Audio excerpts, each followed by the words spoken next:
If your apartment ever starts smelling like smoke at night, but nobody else in the building notices it, leave immediately, because sometimes the fire never ended. I learned that 2 weeks after moving into apartment 9B. The building looked normal during the day. Old elevators, flickering hallway lights, thin walls. Cheap rent in a city where cheap rent didn't exist anymore. I should have known something was wrong. The landlord refused to show me the apartment after sunset. At the time, I thought he was just lazy. Now I know the truth. The first strange thing happened on a Tuesday night, at exactly 2:09 a.m. I woke up coughing. The apartment smelled strongly of burning wood, and something worse underneath it. Burning meat. I checked the kitchen first. Nothing. No smoke. No fire. But the smell kept getting stronger near the hallway. Then I heard it. The elevator opening outside my apartment. Ding. Slow footsteps stepped into the hallway. Heavy. Dragging. Like someone injured. I looked through the peephole. A man stood outside apartment 9C across from mine. Tall, wearing dark, burned clothes. His skin looked blackened, parts of it peeling. He slowly turned toward my door and smiled. His teeth were completely burned black. I stumbled backward immediately. Then came 3 slow knocks on my door. Knock, knock, knock. I stayed completely silent. Then I heard him whisper softly through the door. You smell it too. I didn't sleep after that. The next morning, I asked the woman downstairs if someone in the building had been burned recently. Her face immediately changed. Then she quietly asked, "Did you open the door?" I told her no. She looked relieved. Then she whispered, "The people on the 9th floor died years ago." Cold spread through my stomach instantly.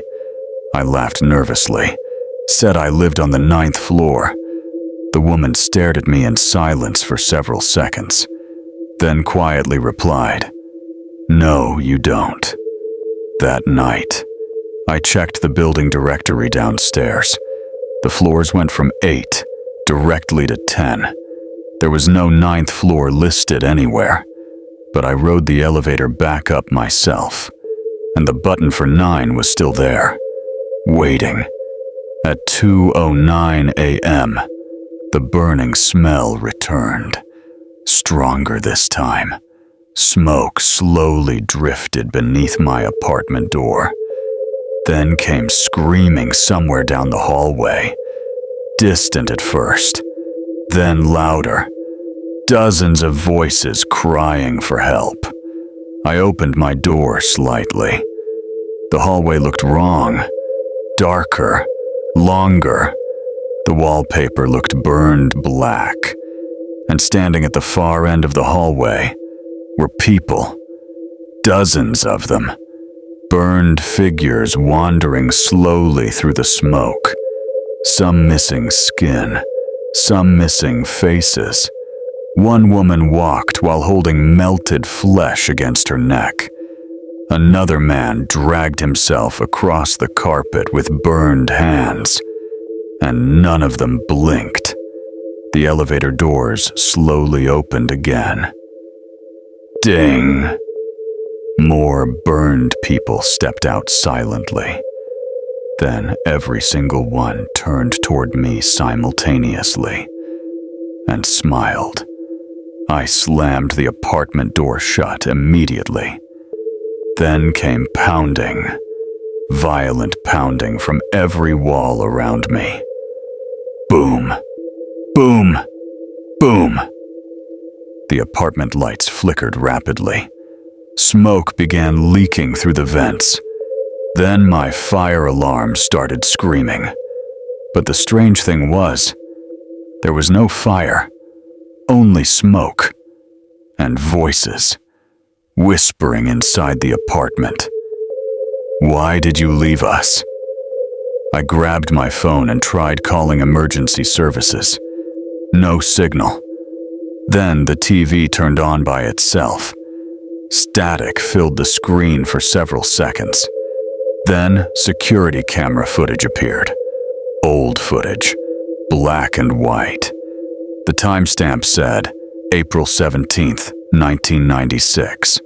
The footage showed the 9th floor hallway, completely engulfed in flames.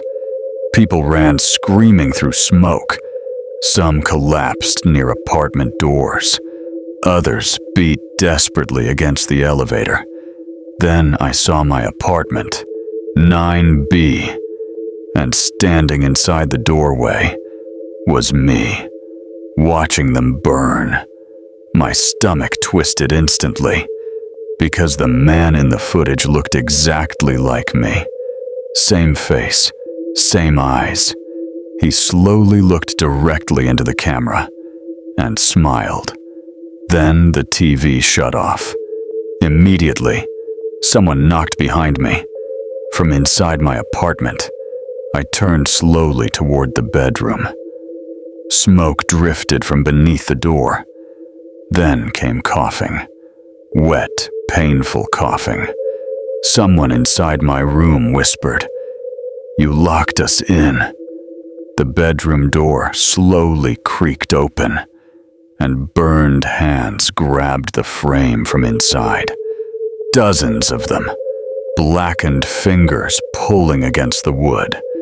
Then faces appeared behind the smoke. Burned people packed tightly together inside my bedroom, all staring at me, all smiling. One woman stepped forward slowly. Her jaw hung partially melted from her face. And somehow, I recognized her from somewhere deep in my memory. She whispered softly, "You started the fire." Then suddenly, pain exploded in my head. Flashes, smoke, screaming, flames climbing walls, people pounding on doors, begging to be let out. And me, standing outside apartment 9B, holding the door shut from the outside. I collapsed to the floor, shaking violently, because somehow I remembered, not fully, but enough. I had lived here before, 30 years ago, and I caused the fire. The burned woman smiled wider, then whispered, "You came back." Every apartment door outside suddenly slammed open simultaneously, and the hallway filled with burned figures staring toward me, waiting. Smoke swallowed the ceiling above me completely now. The apartment walls looked blackened and melting, like the fire had returned. Then the elevator dinged one final time.